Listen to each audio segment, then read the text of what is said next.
반잠수식 선박에 올려져 있는 세월호가 마침내 목포 신항 철제 부두로 완전히 빠져나왔습니다.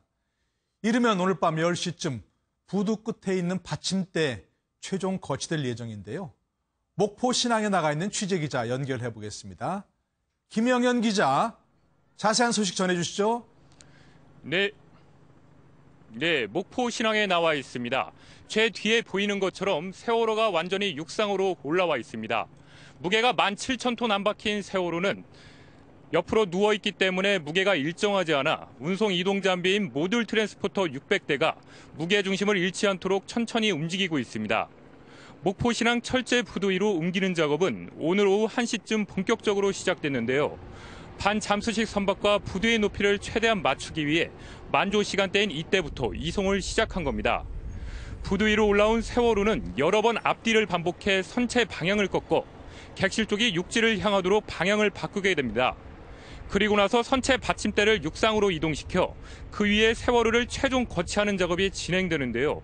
모든 작업이 완전히 끝나는 시점은 이르면 오늘 밤 10시, 늦으면 자정을 넘어 내일 새벽이 될 전망입니다. 세월호가 침몰됐던 해저면 수색 작업도 본격화됐습니다. 잠수사 30여 명이 2인 1조로 투입돼 침몰 장소 주변에 설치된 유실방지 사각 펜스 구역에서 수중 수색을 하고 있습니다. 유실물이 있는지 육안으로 확인하는 작업을 시작으로 수중 음파 탐지기를 투입해 수거 작업도 진행됩니다. 지금까지 목포 신항에서 MBN 뉴스 김영현입니다. 네, 오늘 휴일임에도 불구하고 정치권 상황 바쁘게 움직이고 있죠. 여러 가지 상황들 짚어보기 위해서 네 분의 전문가 함께 하십니다. 제 오른쪽부터 소개해드리죠. 최영일 시사평론가, 김능구 폴리뉴스 대표, 그리고 정군기 홍익대 조빙 교수, 변환봉 변호사, 이렇게 네 분 모셨습니다. 어서 오십시오. 네, 반갑습니다. 반갑습니다. 네, 조금 전에 보셨습니다만 17,000톤짜리 배를 저렇게 물에서 건져 올리고 그다음에 육상까지 거치하는 작업. 참 쉽지 않았을 것 같아요, 그렇죠? 쉽지 않았습니다. 오래 걸렸죠. 일일 텐데 지금까지 애쓰신 모든 분들 수고하셨다는 말씀 꼭 드리고 싶습니다. 자, 우리는 또 우리 얘기를 좀 짚어보도록 하겠습니다. 박근혜 전 대통령 옥중 조사를 지금 3차까지 했다. 이런 말에 대해서 오늘 처음 하려고 했는데 조금 전에 검찰에서 우병우 전 수석에 대해서 구속영장을 청구했다는 거예요. 예상하셨겠죠? 어떻게 영장 청구할 걸로? 특검에서 한 차례 구속영장을 청구했다가 기각이 됐었죠. 예. 그때 이제 그 당시 보도에 의하면은 우병우 전 수석 같은 경우에 특검의 조사를 마치고 나오서 바로 자신의 조서 내용을 기억을 해서 이제 자신한테 유리한 진술서라든가 증거를 마련해가지고 영장 실질심사에 대비를 했었고 우병우 전 수석이 워낙 준비를 철저히 한 탓이었는지 어쨌든 한번 기각이 됐습니다. 그러면서 이제 특검이 이제 조금 체면을 좀 구기게 됐었는데 그 이후에 수사 기한이 종료되면서 우병우 전 수석에 대한 조사는 검찰로 넘어오게 됐습니다. 검찰에서 그동안 이제 한 달 동안 추가적인 조사를 좀 많이 했었고 이번에 이제 문체부와 외교부에 대한 인사 개입에 대한 점, 그러면 세월호 수사를 방해했다라는 점에 대해서 이제 직권남용하고 개인적인 비리해서 총 11가지 혐의를 적용해서 이번에 구속영장을 청구했다고 합니다. 네네네. 뭐 일반적으로 검찰이 구속영장을 청구할 것이라 예상은 많이 했었어요, 그렇죠? 네, 예상했었죠. 아무래도 검찰 조직을 보호하기 위해서 뭐 꼬리 자르게 하는 거 아니냐 이런 얘기를 했었는데 일단 청구가 됐습니다. 그럼 그 다음에 이제 또 발부가 될 것이냐 하는 건데 그건 이제 법원의 결정이죠. 예, 우리가 알다시피 이제 법원에서 다시 이 구속영장 실질 심사를 잡을 겁니다.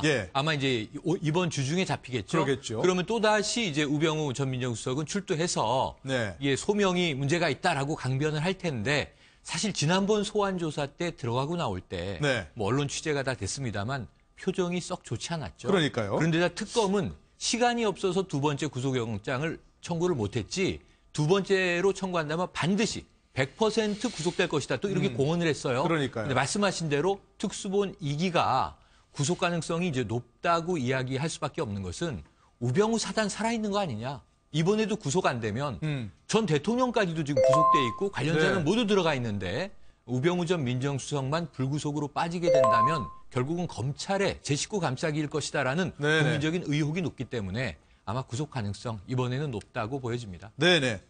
자, 뭐 하여간 뭐 없는 죄를 만들 수는 없는 거죠. 그러나 지금까지 검찰이 이렇게 특검이 또 검찰과 특검이 수사해 올 때 우병우 전 수석만 참 뭐 어떻게 많이 빠져나갔습니다. 그런데 좀 전에 얘기하셨지만 이번에 소환될 땐 표정이 좋지 않았어요. 검찰 조직의 생리를 너무 잘 아니까 이번에는 좀 뭔가 예감을 했던 걸까요? 어떻게 보세요? 구속영장 발부 가능성. 뭐 그렇게들 많이 전망을 하시는데 조금 전에 말씀하신 그 없는 죄를 만들 수는 없다. 그렇죠. 이게 그건 굉장히 중요한 당연한 얘기인데. 거죠. 예. 그래서 1차 구속영장 때도 여러 가지 혐의를 많이 해가지고 청구를 했지만 네. 기각이 됐다.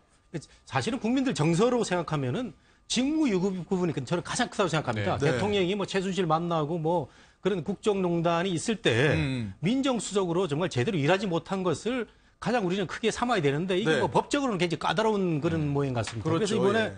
검찰이 이제 부분적으로 세월호 그 사건 때 네. 그 광주지검에 압력 넣어가지고 수사 제대로 못한 거 아니냐. 여기서 좀 증거를 많이 보강한 것 같고요. 네. 또 뭐 여러 가지 문체부라든 공무원들에 대해서 강압 회계한 이 부분으로 해서 그 어떤 구체적인 증거 이런 예. 게 나온 것 같은데 정말 앵커님 말씀하신 대로 없는 죄를 만들 수가 없기 때문에 그 기소를 하는 우리 검찰로서는 정확한 증거 네. 이런 걸로 이번에 그 뭔가 준비하지 않았나 생각이 됩니다. 네, 뭐 또 엄정하게 수사해서 그에 따른 결과를 얻어내야 된다 이렇게 생각이 드는데 지금 이제 뉴스速보 밑에 나오고 있습니다만은 검찰이 내일 이원석 부장검사를 투입한 것은 이제 뇌물죄 초점 맞출 것이라는 네. 것이고 박 전 대통령 수사합니다.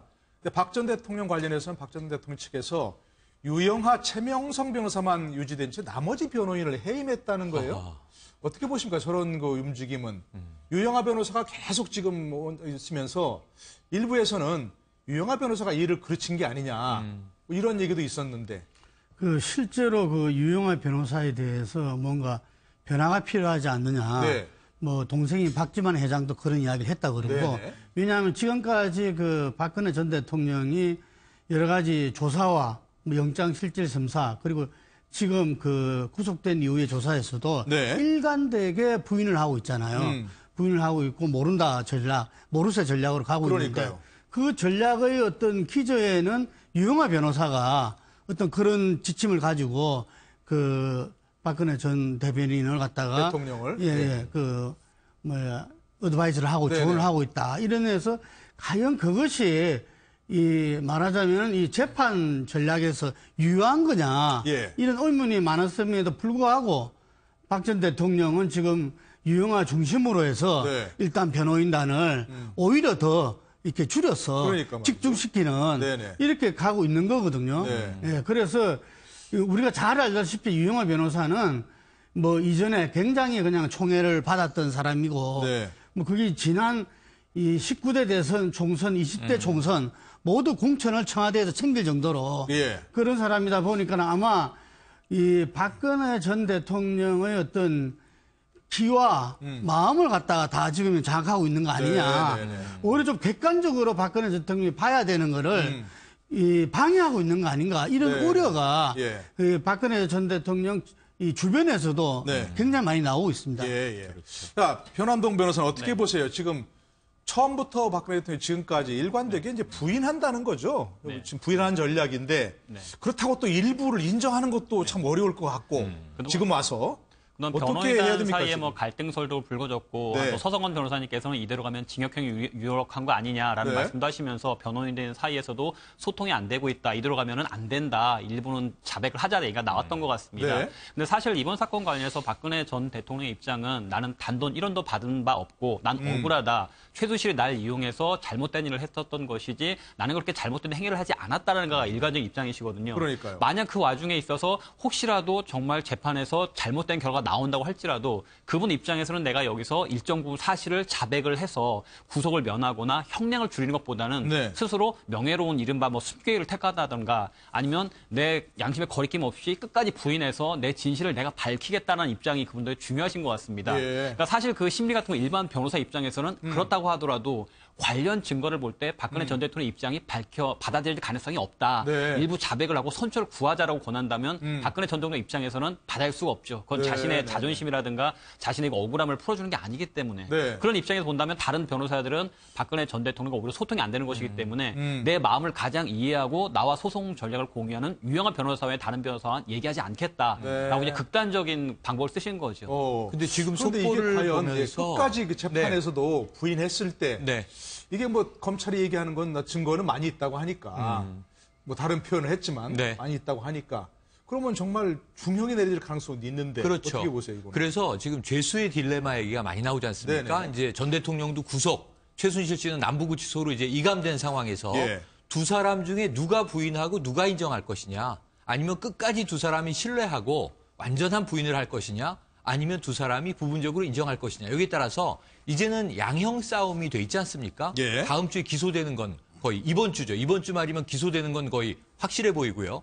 그렇게 되면 이제 재판에서 형량을 다투면서 누가 주범이고 누가 종범이고 누구의 죄가 큰가 이 문제가 다 터질 텐데 모르쇠로는 더 이상 재판에 대응하는 데 한계가 있습니다. 네. 지금 속보 보고 제가 깜짝 놀란 게요. 아까 이 서 변호사 등 사임을 심각하게 고민하고 있다. 네. 이건 두 가지 시그널이에요. 하나는 정보를 좀 나눠주시오. 함께 대응합시다.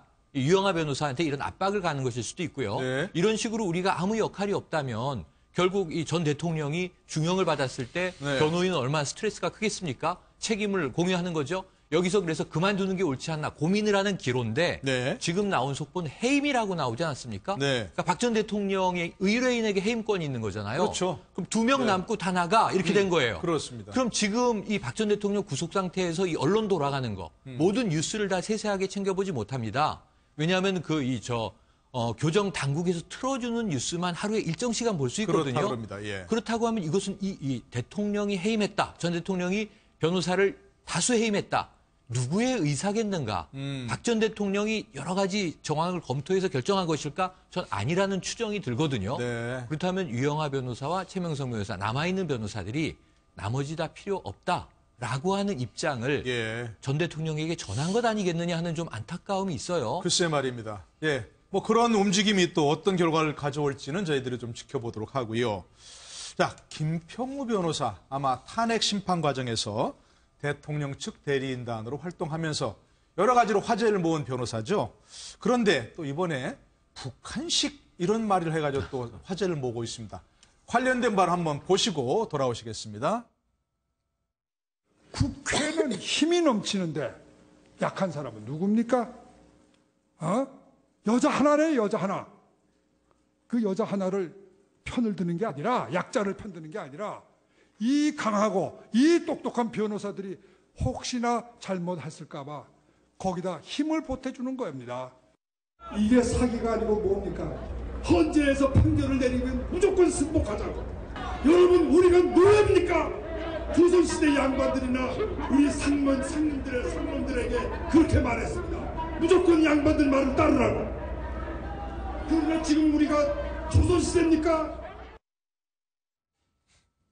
자, 첫 번째 화면은 이제 헌재에서 탄핵 심판 과정에서 변론하는 거고요. 예. 두 번째는 집회에서 발언하는 것인데 그게 문제가 아니고 지금 미국에서 최근에 강연을 했다는 거죠. 어제에서 박 대통령 탄핵은 대한민국에서 법치주의가 죽은 것이다.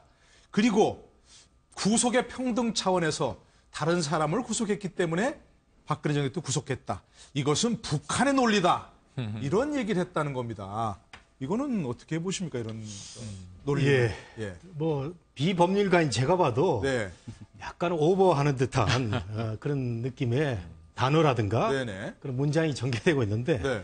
저분이 그 대한변협을 회장 지낸 분인데 그러니까요. 좀 더 신중하고 음. 좀 어떻게 품격 있는 그런 그 법률적인 견해를 내비쳤으면 좋겠는데 좀 네. 안타까운 면이 없잖아 있고요. 근데 네네. 김평호 변호사가 잘한 점은 하나 있습니다. 어떤 지난번에 점이요? 네. 그 헌재에 여러 가지 공방이 벌어질 때 갑자기 나타나 가지고 여러 가지 또 그 논리를 많이 대응을 했거든요. 네. 그 대표적인 게 그 구인의 원로 그 법조인들 그 성명을 그 동의를 받아 가지고 네네. 광고를 해서 상당히 그 히트를 쳐서 3.1절 태극기 집회가 뭐 성황리에 끝나고 네네. 뭐 이런 그 부분에 기여한 점은 있는데 네.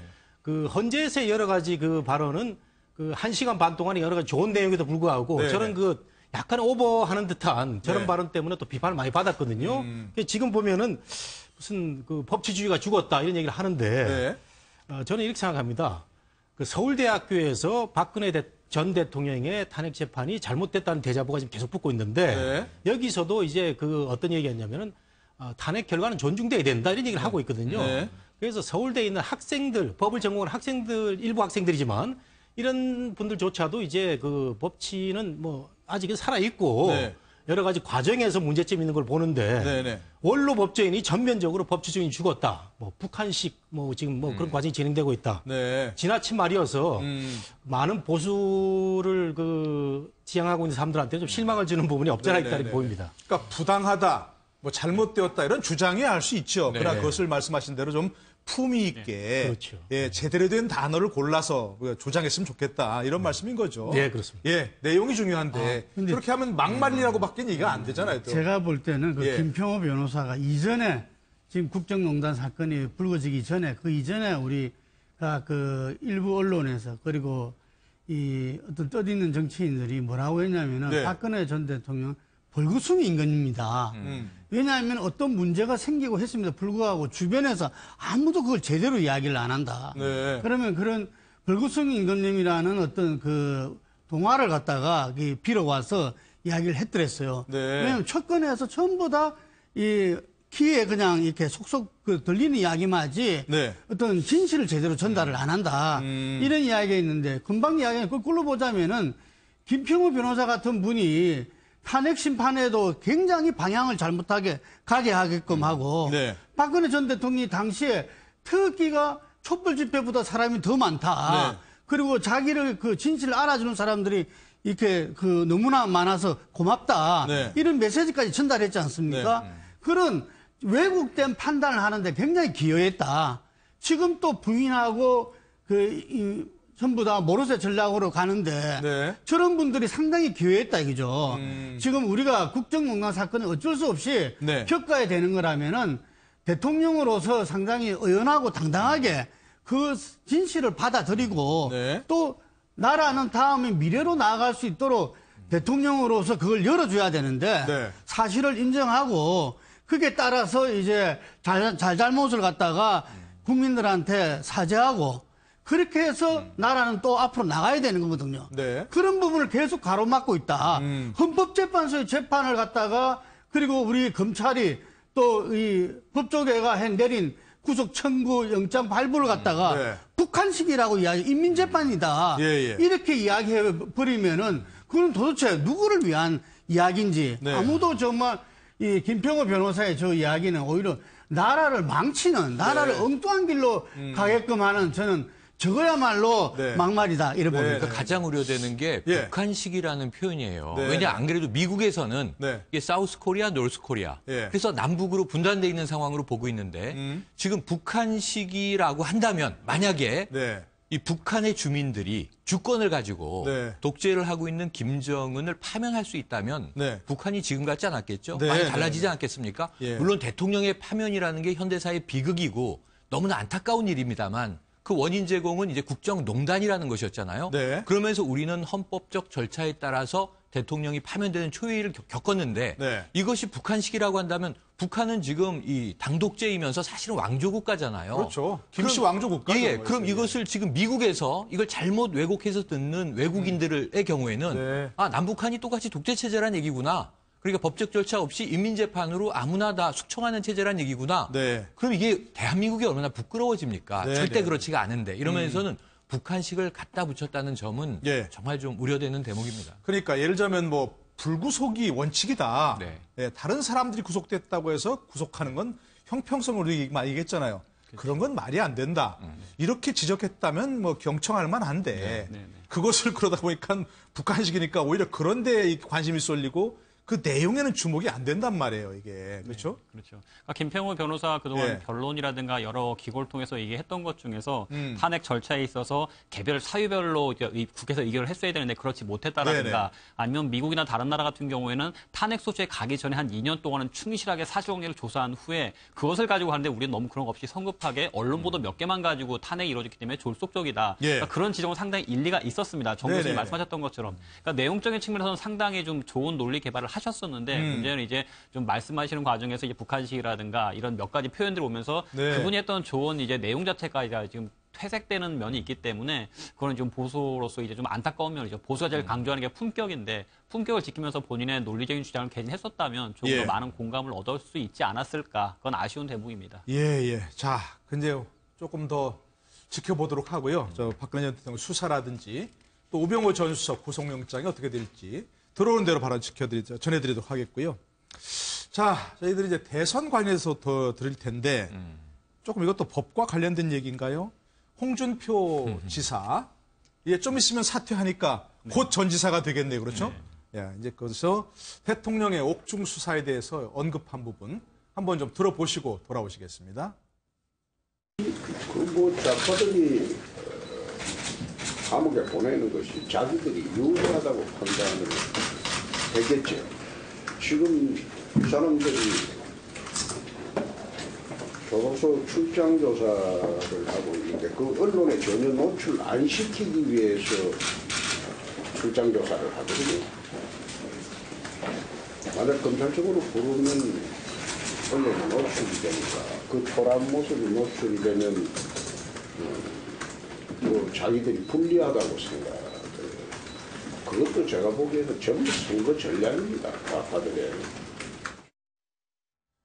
자, 옥중 조사를 하는 걸 얘기하는 거죠. 검찰청을 부르지 않고. 예. 그게 좌파들의 전략입니까? 어떻게 보이지 않으면 우파들이 좀 불리한 어떻게 보세요 이게 이런 인식에 대해서는? 예, 저도 홍준표 지사 후보의 저 얘기를 듣고 조금은 그 약간 인위적인 그런 네. 느낌이 없지 않아 있는데 지금 여러 가지 이제 지지층도 결속해야 되고 네. 또 그 기독교계를 방문해서 하는 얘기 나온 겁니다. 네. 근데 그 옥중 조사를 하게 된 이유가 검찰이 요구를 한 것인지 네.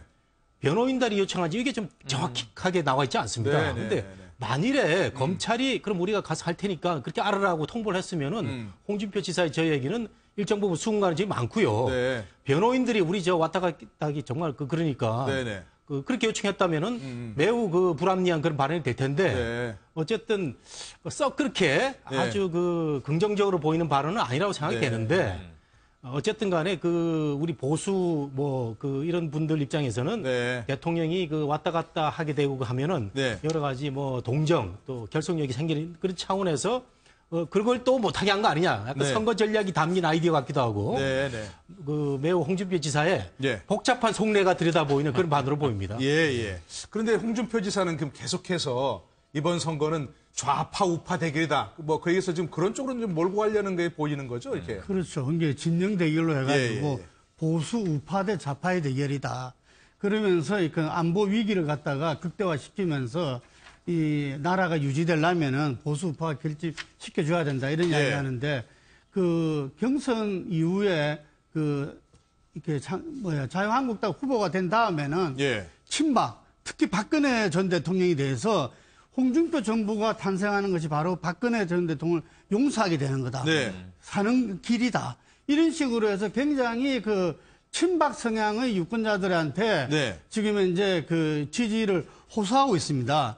현재 TK 지역에서도 이 제대로 어떤 보수표 결집을 안 되고 예. TK 지역에서도 지금 이제 안철수 후보한테 밀리고 있는 거거든요. 네. 그렇기 때문에 홍 지사 입장에서 본다면은 만약에 박근혜 전 대통령이 검찰에 이렇게 조사를 받으러 왔다 갔다 하고 언론에 나오고 했을 때 네. 친박들이 거기에 대해서 안타까워할 거니까 그렇죠. 자기가 지금 이제 메시지를 경선 때와는 달리 어떤 자기 당선시키는 게 박근혜 대통령을 갖다 용서시키는 거고 이 살게 하는 길이다 이렇게 호소하고 있으니까 좀 더 그게 먹힐 건데 그게 네. 화면이 안 나오니까 안타깝다 그런 말을 대신해서 하는 것 같아요. 네.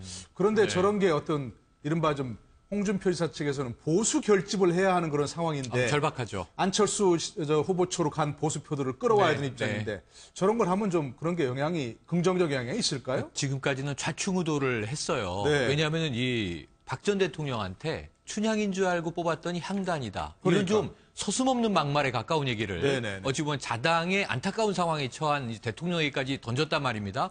그리고 나서 이제는 안 되겠다. 보수 결집을 해야 되겠다. 그러다 보니까 아마 홍준표 지사가 무슨 얘기를 했냐면요. 사면을 강하게 암시했죠. 네. 홍준표가 대통령이 돼야 박근혜가 산다. 이렇게 얘기를 했어요. 네. 그러니까 굉장히 강한 메시지를 이제 어찌 보면 강성 보수들에게 전하기 시작을 했는데 제가 보기엔 내일부터가 이제 시발점입니다. 뭐냐면 네. 주적을 하나 잡았어요. 주적은 안철수 후보입니다. 일단 지금 그래요? 안 후보가 급부상하고 있지 않습니까? 네. 이 문재인 후보가 낙승할 것처럼 분위기가 쭉 가다가 네. 지금 양강 구도가 형성됐는데 이제 캐스팅보트 역할을 홍 후보가 하는 거예요. 그래서 TK 지역을 중심으로 지금 30%를 훌쩍 넘어서 안철수 후보가 TK 표심을 몰아가고 있고 네. 나머지 문재인, 홍준표 그리고 이제 유승민 네. 후보가 다 10% 중반대로 비슷하거든요.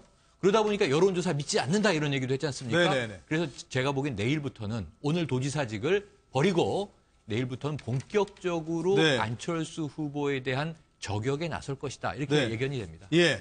자, 지금 말씀하신 대로 바로 내일부터가 이제 본격적인 본게임 시작이라고 하는 이유는 오늘이 바로 4월 9일, 5월 9일 대선에 딱 30일 전입니다. 그렇죠? 그렇기 때문에 오늘이 공직자 사퇴 시한입니다.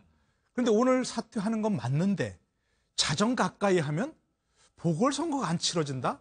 그러면서 그게 꼼수란 얘기입니다. 또 법을 하는 사람으로서 이게 또 법을 이용하는 것이다라는 얘기가 나오는데 무슨 소리인지 좀 설명을 해주시고요. 그러니까 우리 공직선거법상 선거일 전 30일 전에는 네. 그 지방자치단체장이나 광역자치단체 등에서 사임을 해야 됩니다. 그러니까 공직자 사퇴 시한이라는 그렇죠. 거죠. 사퇴 시한이 30일 전으로 돼 있기 때문에 4월 9일까지입니다. 네. 그러니까 근데 좀 쉽게 생각하면은 홍준표 지사 같은 경우에는 이미 얼마 전에 자유한국당의 대선 후보로 선출이 되었으니까 그때 사퇴를 했었으면 문제가 없지 않았겠냐 생각할 수가 있는데 근데 문제는 그때 사퇴하게 되면 당연히 이제 경남도지사 재보궐선거가 남게 되죠. 그렇죠. 내년 6월 지방선거까지는 시간이 상당히 남아 있으니까요. 1년 2개월 남는 거죠. 예, 그렇게 했으니까. 그러니까 좀 더 며칠 전에 사퇴했으면은 재보궐선거가 열리게 되는데, 그러니까 오늘 이제 사퇴를 하게 되면 이제 그 사퇴서를 제출을 하고 그 사퇴서가 경남도의회와 경남도 선관위로 넘어가는 시점에서 네. 그것이 4월 10일에 넘어가게 됩니다. 자정에 임박했기 때문에. 그럼 그 사퇴서가 그 경남도의회와 선관위에 4월 10일에 접수가 되게 되면은 그러면은 내년 지방선거까지 네. 보궐선거 기간이 1년이 안 남은 걸로 돼버리기 때문에 네, 그러니까 네. 6월 달에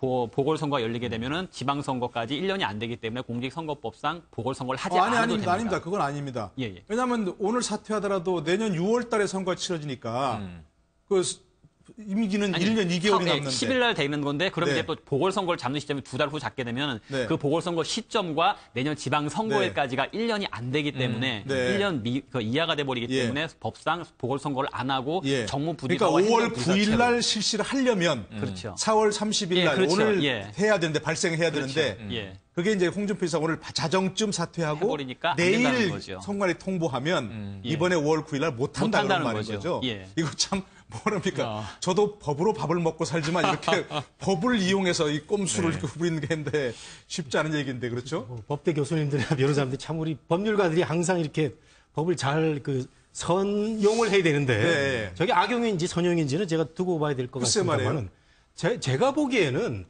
저건 홍준표 지사 생각이 맞는 것 같아요. 제가 그렇습니까? 보기에는요. 왜 그러냐면요. 예. 그 1년 2개월 정도 남았는데 새로 지사를 뽑는다. 그러면 선거를 해가지고 한 수백억 정도의 돈이 또 다시 네. 그 비용으로 치러지는데 이거 네. 다 국민 세금인데 네. 그 왜 빨리 사퇴 안 하고 저렇게 그 국민의 참정권을 제한하느냐 이게 그 야권이라든가 예. 또 많은 국민들의 얘기인 것도 같은데 예. 제 생각에는 정말 국민의 그 혈세를 조금이라도 아끼겠다는 그런 선의를 보이거든요. 아, 저는 예. 홍준표 지사가 요즘 여러 가지 그 삑사리 발언도 있고 뭐 여러 가지 있는 거는 인정을 합니다만 막말 발언도 있고 예. 삑사리는 약간 좀 예. 있습니다. 네. 저 부분은 저는 굉장히 선의로 해석을 하고 싶습니다. 그래요? 예, 네. 도정을 경험해 본 사람으로서 이 세금이 얼마나 아까운가라는 예. 생각을 해볼 수 있어서 그 지사 선거 없이 가자 이런 충정으로 이해를 하고 싶은데 예. 경남 도정이 한 8조 원 예산이라고 하는데 그러니까요. 그거하고 단순 비교해가지고 또 혼돈이 불리는 사람들이 있습니다. 네. 그 8조를 부지사도 있고 밑에 많은 국장들이 이제 행정을 하고 있거든요. 네. 그게 없이 그냥 혼란스럽게 진행되는 것처럼 공격하는 것도 문제가 있다. 네. 그렇다면은 박원순 시장이나 이재명 시장, 안희정 지사 이분들 다 몇 달 동안 선거하느라고 사실상 도정 놓은 거 아닙니까? 네네. 근데 그런 이 비공식적인 또 그 업무 공백은 놔두고 저렇게 솔직하게 얘기하는 그 홍 지사에 대해서 공격하는 예. 거 지나치다 이렇게 생각이 됩니다. 알겠습니다. 자, 하여간 홍준표 지사 얘기는 그런 것 같습니다. 그렇게 하는 것은 꼼수가 아니고 1년여짜리 그 도지사를 뽑기 위해서 선거 비용 300억을 써야 되느냐 이런 얘기 같은데요. 그에 대해서 강력하게 비판하는 유승민 후보 목소리 한번 들어보시죠. 홍준표 지사가 지금이라도 빨리 사퇴하시고 선관위 연락해서 보궐선거 있도록 하는 게 당연히 맞다고 생각합니다. 그분이 계속 꼼수 부리고 경상남도의 340만 도민들의 참정권을 선거권을 박탈하면서 자신의 어떤 피선거권은 이렇게 그대로 온전히 가져가고 법률을 전공했다는 사람이 이런 식으로 법을 가지고 장난을 치는 것은 이거는 정말 우병우하고 다를 바가 뭐가 있냐는 생각이 듭니다.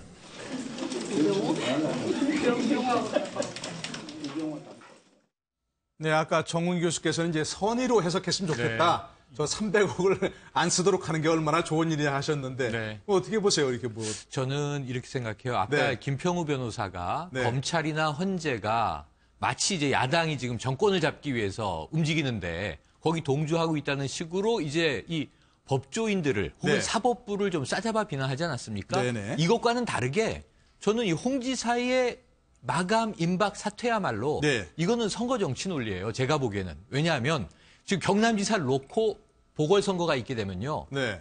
이게 야권, 이 기존의 야권이 오히려 도지사를 가져갈 가능성이 높아요. 지금 PK 정서 자체가 네, 안철수냐 문재인이냐. 어차피 다 자유한국당이 아니지 않습니까? 자유한국당도 집권 여당에서 내려왔지만 네. 그러니까 자신의 세력을 1년 열을 지역에서도 유지하고 싶은 욕심이에요. 네. 제가 보기엔. 아, 선거를 하면 이제 네. 그게 야당 쪽으로 야당 쪽으로 넘어갈. 그걸 지사. 국민의당이 지사를 네, 가져가건 민주당이 가져가건 그럴 네, 가능성이 네. 그 어느 때보다 높거든요. 그러니까 그것을 놓지 않기 위한 꼼수다 이렇게 보여지는데 네, 네. 물론 300억을 아끼는 측면은 있겠죠. 그리고 부지사 대행 체제가 되겠죠. 그럼 네. 이게 대선 국면에서 얼마큼 불리하냐면 자 자유한국당, 전신 새누리당 결국 대통령을 파면되는 이 국정농단까지 벌여서 네. 황교안 권한대행 체제로 총선까지 치르는 상황인데 그럼 경남도까지도 권한대행 체제로 1년이나 가겠다는 것이냐? 이것을 초래한 게 누구냐? 바로 홍준표 전 지사 아니냐? 이렇게 네, 됐단 네. 말이에요. 그러니까 지금 전체 중앙정부 국가 논리와 지방정부 이 경상남도 논리가 일맥상통한 그림으로 패턴이 만들어져 버려요. 네. 왜 이런 불리한 상황을 초래할까? 그 300억을 아낀다는 논리를 네. 우선 도민들이 받아들일 것인가? 이 숙제가 하나 남고요. 또 하나 재밌는 지점은 아까 유승민 후보가 네. 비난을 하면서 네. 전 바로 1년 전에 총선 전에 무슨 일이 있었냐면 무슨 일이 있었습니까? 그 지역, 이 유승민 후보 지역의 공천을 마지막까지 발표를 안 하다 보니까 네. 자정까지 탈당을 해야 되는데 맞습니다. 그 탈당할까 말까 공천 기다리다가 네. 심야가 돼서 결국 저 새누리당을 탈당합니다. 네, 하고 무소속으로 그랬죠. 나왔잖아요. 예, 예, 예. 그러니까 주로 자정에 다 걸려 있었던 분들이에요. 네, 네. 유승민 후보와 지금 홍준표 지사가 왜 이렇게 두 분 다 자정 게임을 하면서 네. PK에서 물론 이제 총선과 대선 다릅니다만 예. 그래서 조금 이제 아픈 기억이 떠올랐겠다 하는 생각이 또 네, 스쳐갑니다. 근데 제가 이제 근데 최근 지금 평론을 저게 보면 이 말씀 잠깐 듣고 제가 또 기회를 드리겠습니다. 홍준표 지사가 바로 이 5년 전에 2012년도에 네. 대통령 선거 때 경남도지사 보궐선거를 통해서 본인이 당선됐었어요. 그랬죠. 그렇죠, 맞습니다. 당시에 그때 어떤 상황이었냐면은 그 부산에 의해서 경남도 이 40% 선의 뚝이 무너진다. 네. 문재인 후보에게로. 그래 되면은 박근혜 후보와 문재인 후보 간에 있어가지고 경남이 40%가 무너지면은 문재인 후보가 당선된다. 이런 이야기 분석들이 있었어요. 네, 그래서 홍준표 지사가 상당히 경선 때도 어려운 가운데서 본인이 이 슬로건으로 내건 게 박근혜 대통령을 당선시키겠습니다. 네. 그러니까 경남의 어떤 야당표로 가는 40%를 저지하겠다. 그래서 본인이 출마의 메시지로 잡아서 결국 결과적으로는 36%대로 막아냈어요. 네. 그런 바로 본인이 겪었던 사례가 있거든요. 네. 그렇기 때문에 지금 현재 경남에 보면은 민주당과 야당 지지가 훨씬 높습니다. 네. 그렇기 때문에 좀 전에 이야기한 대로 보궐선거를 하면 분위기는 야당 분위기로 가버립니다. 네. 특히 문재인 후보가 높아요. 이게 그렇기 때문에 이것이 300억이다, 뭐 1조 예산, 뭐 8조다 이런 걸 차치하고 네. 선거 전략상 이 도지사 보궐선거가 있어가지고는 굉장히 불리하겠구나. 그래가지고 왜 자기도 꼼수 비난을 왜 예상을 못했겠어요. 네네. 이미 다 예상을 했지만 그럼에도 불구하고 선거 전략상 저는 저렇게 했다고 봅니다. 그런 선거 전략 문제도 있겠네요. 예, 정 교수께서. 근데 저는 그 두 분의 말씀이 너무 정치 논리적으로 해석을 하고 계시다 이렇게 느껴지는데요. 정치하는 시사 스페셜이니까. 예. 저는 홍준표 후보의 최근 여러 가지 그 언행이 제가 뭐 마음에 안 드는 부분도 있는데 네. 홍준표 후보의 그 지사 도정에 대해서는 저는 점수를 많이 주는 그런 편입니다. 뭐 경남의료원 같은 그런 네. 방만한 그 진주의료원. 공공기관. 그건 이제 보수적 시각일 테고요. 그래서 예. 뭐 그렇게도 볼 수 있겠지만. 예. 그래서 그 정치 논리적으로 그 경남도를 자기 어떤 그 권한 밑에 두려고 한다. 예. 가장 중요한 게 공무원의 정치 중립 아닙니까? 그렇죠. 그래서 지자체나 이런 데서 공무원들의 그 정치 중립은 확실합니다. 네. 뭐 선출직 공무원은 지사나 시장이 되더라도 그 부지사 뭐 그 부시장 같은 사람들은 철저하게 아주 뭐 조심스럽게 그 업무를 수행하고 있기 그렇죠. 때문에 예. 그런 걱정은 안 하셔도 될 것 같고 지금 이상하게 바른정당이 공격을 하고 있는데 네. 저는 유승민 의원은 굉장히 그 점잖고 이런 분인데 갑자기 좀 이상한 말을 많이 합니다. 뭐 우병우하고 비슷하다는가, 그렇죠. 그다음에 홍준표 지사 학교 가야 된다 이런 표현을 쓰는데 네네. 너무 거기 급한 학교라는 건 뭘 교도소 얘기하는 말이에요? 저도 그 무슨 뜻인지 몰라가지고 뭐 좀 물어봤더니 뭐 그런 또 네, 얘기를 네. 하고 있는데 네. 너무 지나친 발언인 것 같고 네. 1년 2개월 동안 국민들의 참정권이 제한이 된다 이런 그 표현을 하시는데 우리가 국회의원도 무슨 재판에 걸리면은 계속 비어 있기도 하고 뭐 또 지난번 경선 때 시장들 지사들 그 공백 이런 거 생각하면은 예, 예. 참정권을 과연 어느 기간만큼 둬야 되느냐 예. 이런 걸 생각하면 저는 조금 선의로 해석하고 싶어요. 예, 예. 알겠습니다. 그런 부분은 뭐 어쩌서 해석의 여지가 있을 것 같고요. 자, 이제 아까 말씀드린 대로 딱 30일 남았습니다. 한 달밖에 안 남았는데 물론 짧은 기간입니다. 그러나 한국 정치 지형에서는 천변만화를 일어날 수 있는 기간입니다. 30일이면 엄청난 변화를 일을 수 있는데 앞으로 가장 큰 변수 좀 뭐가 꼽으시는지 한번 좀 얘기 들어보겠습니다.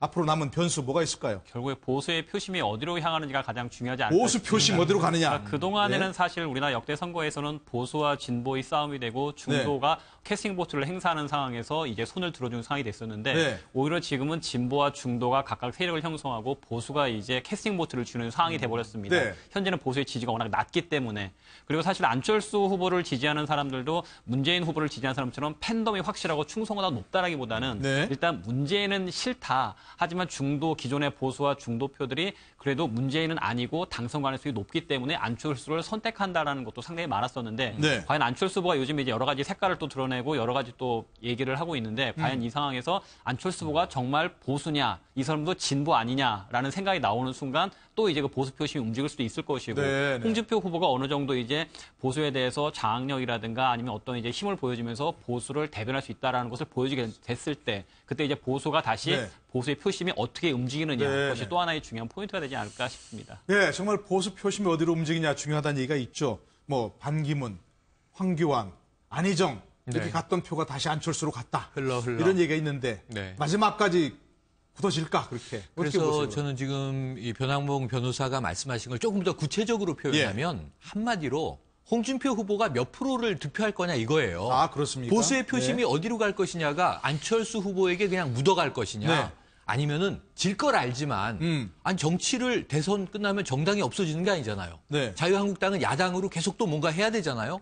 그 홍준표 이 후보가 지금 노리는 것은 대권 가능성보다는 네. 당권 장악이라고 보여지는 거예요. 네, 네. 그러기 위해서라도 보수를 결집시키는데 자신으로 표가 와야 돼요. 네. 그리고 이게 또 선거 비용 보전까지 생각하면 15% 이상을 얻어야 돼요. 맞습니다. 그럼 예. 제가 보기엔 목표는 20% 이렇게 놓고 네. 홍 지사가 홍준표 내일 측에서. 홍준표 후보가 내일부터 엄청나게 보수 결집을 위한 드라이브를 걸 텐데 네. 이게 안철수 후보 진영에는 마이너스 포인트로 작용을 한단 말입니다. 네, 네. 그래서 매우 복잡한 과정인데 저는 문재인 안철수가 반반 약 40%씩 지금 세력을 끌어안고 있다고 보고 네. 홍준표 후보의 득표가 많아질수록 네. 안 후보에게 불리하다. 득표가 적어질수록 안 후보에게 유리하다. 그러니까 아까 얘기한 캐스팅 보트를 네. 홍 후보가 지고 있는데 여기 또 하나의 변수는 과연 쉬워 보이진 않는데 유승민 후보와 네. 범보수 단일화 네. 30일 동안 이루어질 수 있을까 없을까? 네. 이게 매우 중요한 관전 포인트가 될 것 같습니다. 자, 그럼 정훈 교수님 이어서 이야기를 하자면은 예. 이런 말이 있잖아요. 요즘 홍찍문, 홍준표를 찍으면 문재인이 된다. 홍찍문? 예. 아, 그 말들을 참 만들어냅니다. 예, 예. 네. 그런데 저게 그 97년 대선에서 네. 이인재를 찍으면 김대중 된다. 예. 이런 말이 대선판에 막판에 굉장히 그걸 했습니다. 그거는 그래서 맞았죠. 이인재 네. 찍으면 네. 이인재 된다고 이인재 캠프에서는 그랬지만 예. 실제로 19% 정도를 갖다가 차지하게 되면서 예.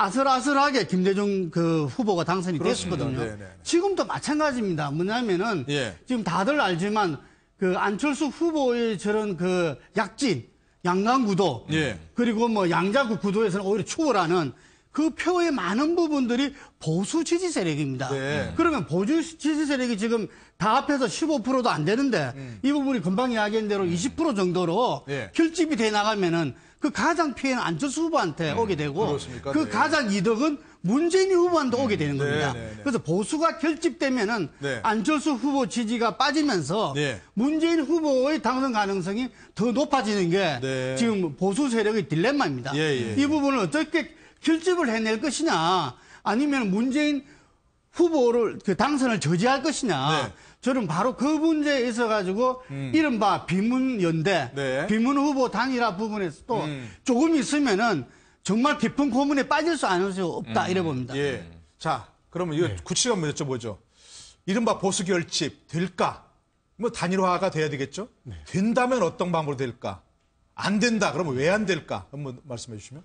우선 그 김 대표님 말씀하신 대로 비문단일화는 안 예. 될 것 같고요. 안 될 것 같습니까? 지금 뭐 홍준표 후보 지지율, 뭐 유승민 후보 지지율이 뭐 5%, 3%라고 일부 조사에서 하지만 90여 석, 뭐 130여 석의 의석을 합치면 네. 그런 거대 정당의 후보들이거든요. 그런데 왜 지금 지지율이 안 나오느냐? 네.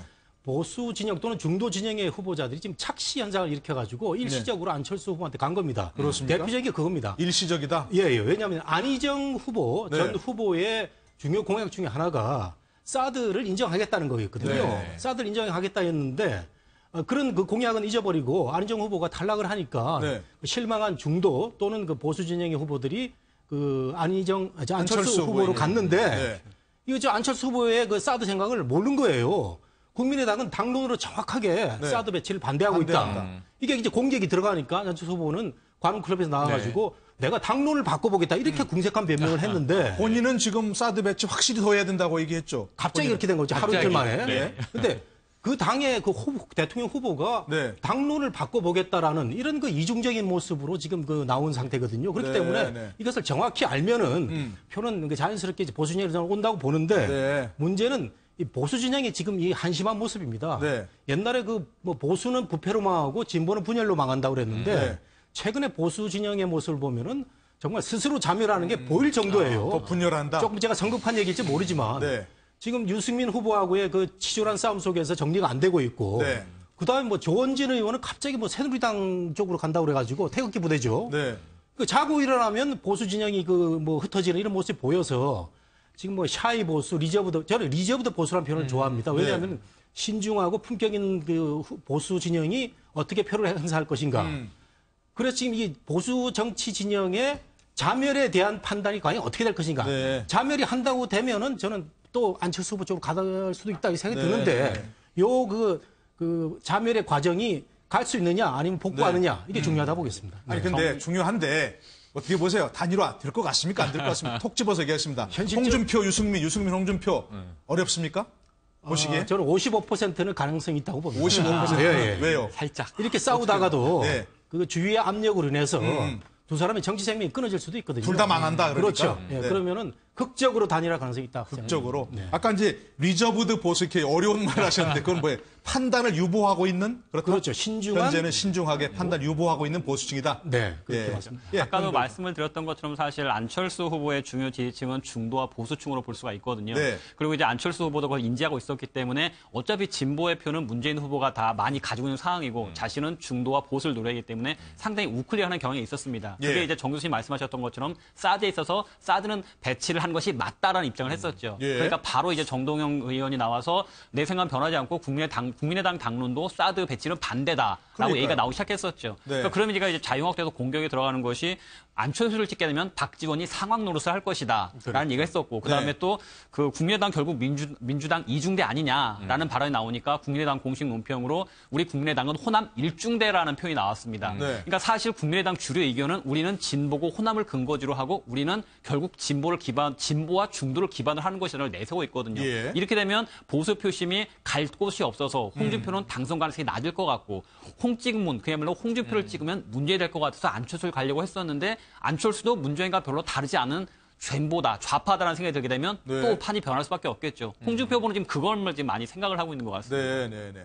아니 그러니까 좀 전에 얘기하신 대로 안철수 네. 후보는 사드 배치에 적극적으로 잘해야 된다 이렇게 얘기했습니다. 그렇죠. 근데 국민의당 당론 아직까지 변하지 않고 그러니까 있고요. 이 관훈클럽 토론에서 네. 얘기한 정확한 요지는 국가 간 합의를 차기 대통령이 예. 함부로 물을 수는 없지 않느냐. 네네네. 국가 간 미국과 한국이 협의한 것은 네. 대통령은 지켜나가야 되지 않느냐라는 네네. 취지인데 예. 당론과 배치되는 건 맞고요. 그 후보 얘기와 당론이 다르면 그렇죠. 어떻게 해야 됩니까 그러면? 당론 바꿔야 이거는 되는 거 아닌가요? 당론을 바꾸거나 지금 네. 대선 국면이니까 당론을 바꾸는 게 차라리 쉽겠죠. 네. 근데 그러면은 또 기존에 당 대표 입장은 뭐가 되냐 이거예요. 네네. 그러니까 여러 가지 문제가 있는데 지금 이 변환봉 변호사가 이야기하신 거를 조금 저는 다르게 보는 것은 예. 중도와 보수 지지가 많다. 그게 사실인데 기반은 호남 지지다. 호남 일중대라고 스스로 얘기할 정도면 그럼 이 호남이라고 하는 지역적인 이 거점과 중도 보수라는 일반적인 이념 성향은 달라요. 그래서 지금 안철수 후보는 시소 위에 올라앉아 있는 형국이에요. 네. 그러니까 사드 배치를 찬성하려고 하니까 호남의 정권 교체를 희망하던 기성의 지지층에서 DJ 정신을 계승한다면서 네.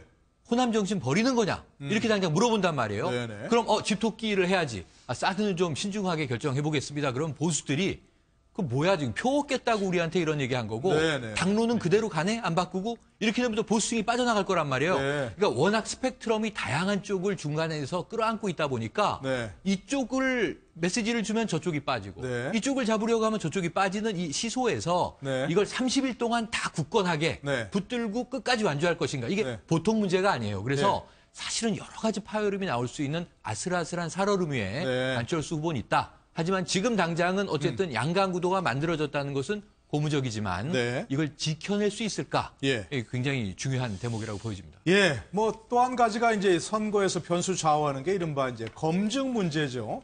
개인적 검증 문제도 있고, 좋은 말로 하면 검증, 나쁜 말로 하면 네거티브 공세 이런 겁니다. 근데 지금도 좀 계속되고 있습니다. 어떤 일들이 벌어지고 있는지 한번 좀 보시고 돌아오시죠. 우리 안 후보는 그동안 그 촛불 집회에 함께 하지 않았다라는 것스럽습니다. 그 심각한 문제라고 봅니다. 왜냐하면 본인을 지지하지 않는 모든 국민은 적폐 세력이라고 한 겁니다.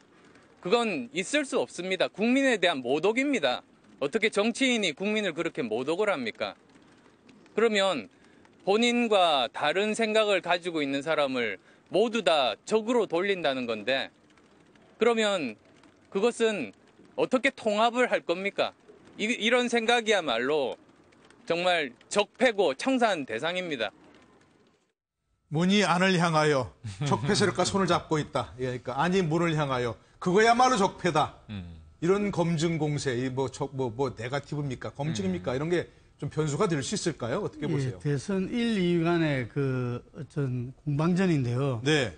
그 가장 아픈 구석을 서로가 친 겁니다. 네. 예를 들면 문재인 후보 입장에서는 안철수 후보가 지금 여러분들이 이야기했지만 자기 지지 세력 간에 모순된 세력이 있는 겁니다. 네네. 호남의 어떤 이 진보 세력과 영남의 보수 세력의 지지를 함께 갖고 있거든요. 네. 그랬을 때 영남의 보수 세력을 그 문재인 후보는 적폐 세력과 연결된 그 세력이다. 네. 이렇게 규정하면서 적폐 연대로서 지금 대통령 선거를 치르려고 한다. 네, 네. 이렇게 이야기할 수 있는 거고 이 안철수 후보 같은 경우는 이거야말로 문재인 후보의 패권적인 사고다. 네. 자기가 그 같이 하는 세력은 선의 세력이고 나머지는 전부 다 적으로 두고 이 적폐 세력을 둔단 말이냐. 네. 이렇게 쳐받는 거죠. 그 제가 볼 때는 그 현재의 상황은 안철수 후보와는 좀 유리하지 않나 이런 생각을 합니다. 그렇습니까? 왜냐하면은 경선과 본선에 있어 가지고 어느 나라에서도 네. 경선 때는 어떤 자당의 어떤 가치 그리고 자당의 정책을 우선시합니다. 네. 그래서 경선이 이루고 나면은 대선 승리를 위해서는 확장의 그 방향으로 나가야 되는 거죠. 예. 중도 더 나아가는 보수 세력까지도 끌어안는 네. 이거 우리 선명한 예가 바로 지난 대선 때 박근혜 전 대통령이 했지 않습니까? 네네. 보수에 기반을 한 경선을 치렀어요.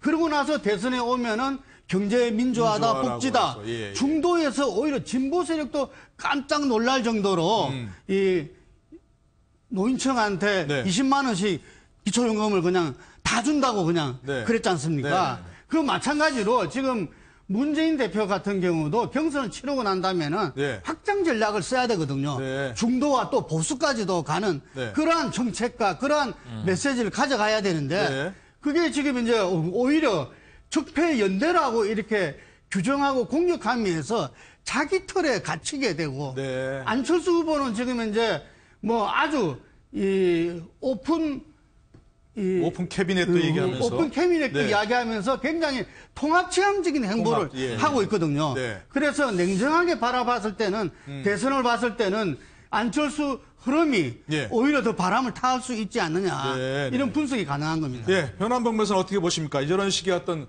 서로를 향한 네거티브 공세, 어떤 큰 변수가 될 걸로 보시는지, 된다면 어떤 것들이 좀 서로의 약점이 될 수 있는지 보시면 네거티브 공세가 서로 지금 사실 문재인 후보 같은 경우는 이제 아들에 대한 네거티브 공세가 상당히 심한 있었죠, 편이고, 그게. 그다음에 안철수 후보 같은 경우에는 상당히 좀 그렇게 좀 확실한 것도 아직은 없는 것 같습니다. 네. 물론 이제 여러 가지 의혹을 제기하고 있긴 한데, 문재인 후보 같은 경우는 아들의 문제에 대해서는 여러 가지 구체적으로 이력서라든가 졸업증명서가 나오게 되면서 해서 국민들이 많이 귀를 기울이는 네. 상황이고, 안철수 후보는 오히려 네거티브에 있어서는 조금 좀 자유로운 것 같습니다. 워낙 좀 국민들이 들어도 네. 아 이거는 말도 안 된다, 무슨 조폭같이 차떼기같이 예. 그냥 웃어버릴 만한 얘기를 많기 예, 때문에. 지금 화면에 지금 나오고 있는 거 저희가 네. 지금 제기되고 있는 그렇죠. 이른바 검증 목록들이죠. 예, 이미 뭐 지난번 안철수 후보가 한번 주저앉을 당시 한번 거론했던 얘기라서 별로 새로운 얘기가 아니라서 네. 쉽지는 않을 것 같고, 그럼 결국에 이제 문재인과 안철수의 싸움에 있어서 아까도 이제 뭐 김 대표님 말씀하셨겠지만, 문재인 통상적으로 정당 내에서 대선 후보가 정해지게 되면은 당 대표실을 대선 후보가 쓰고 당 대표실은 방을 비워준 게 관례입니다. 예. 그러니까 이게 정당에서 어떤 상징성이 있냐면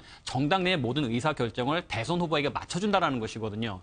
그런데 그럼 안철수 후보가 사드에 대해서도 그럼 여기서는 사드에 대해서 배치를 해야 된다, 네. 검토를 해야 된다고 얘기를 했다라면 당에서는 일단은 다른 의견이 있더라도 일단 침묵을 하고 내부대로 조율을 해야 됩니다. 근데 바로 그 정동영이라든가 다른 데서 당론은 그렇지 않다라고 반박을 해버리는 것은 그러니까요. 안철수 후보의 권위가 국민의 당 내석에 강하지 않다는 걸 반증하고 있거든요. 예. 그럼 당대당 싸움으로 가야 되는 상황에서 문재인 후보는 일사불란한 조직을 가지고 자신이 당대표보다 높은 지위에서 당의 정책을 조율하고 있는 상황이고, 네. 안철수 후보는 뭔가 확장성을 위해서 이런 얘기를 하면 바로 당내에서 너희는 호남 일중된데 왜 그런 얘기를 하느냐? 그러면 안 된다라고 당내에서 이렇게 불합된 모습이 나오기 시작한다라면, 아까 이제 최영일 평론가님 말씀하셨던 것처럼 네. 워낙 넓은 스펙트럼을 가지고 있고 시소에서 있다 보니까 불안한 거죠. 네. 그러니까 사실 대선이 더 길어지게 된다면 안철수 후보는 장담할 수 없는 상황이 될 것 같습니다. 네. 그러니까 싸움 대 싸움에 있어서 한쪽은 밀집돼 있고 한쪽은 약간 불안하다, 그런 네. 인상을 좀 가질 수 있을 것 같습니다. 정훈 교수님 어떻게 보십니까? 저런 게 혹시 어떤 전체 구도에 뭐 이 표심에 영향을 줄 거라고 보십니까? 준다면 어느 쪽으로 지금 기울 거라고 보시나요? 예, 일정 부분 영향을 줄 수 있다고 보는데요. 일정 이제 부분요? 정체성, 아이덴티티의 지금 싸움 같습니다. 네, 그래서 네.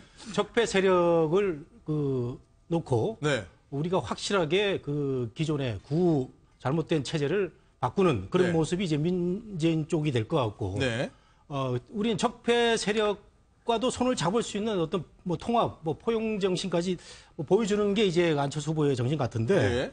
저는 이제 항상 제가 국민의 눈높이에서 좀 평론하자는 네. 국민의 눈높이에서 예, 개인의 지론을 갖고 있는데, 네. 이 적폐 세력 논란이 지금 선거를 한 달 앞두고 네. 이렇게 나온다는 자체가 정말 우리 국민들한테 무슨 도움이 되느냐 이런 네. 생각이 듭니다. 지금 네. 한 달 남았으면 공약이 나올 때거든요. 네. 근데 문재인 후보는 공약이 하나 나왔어요. 네.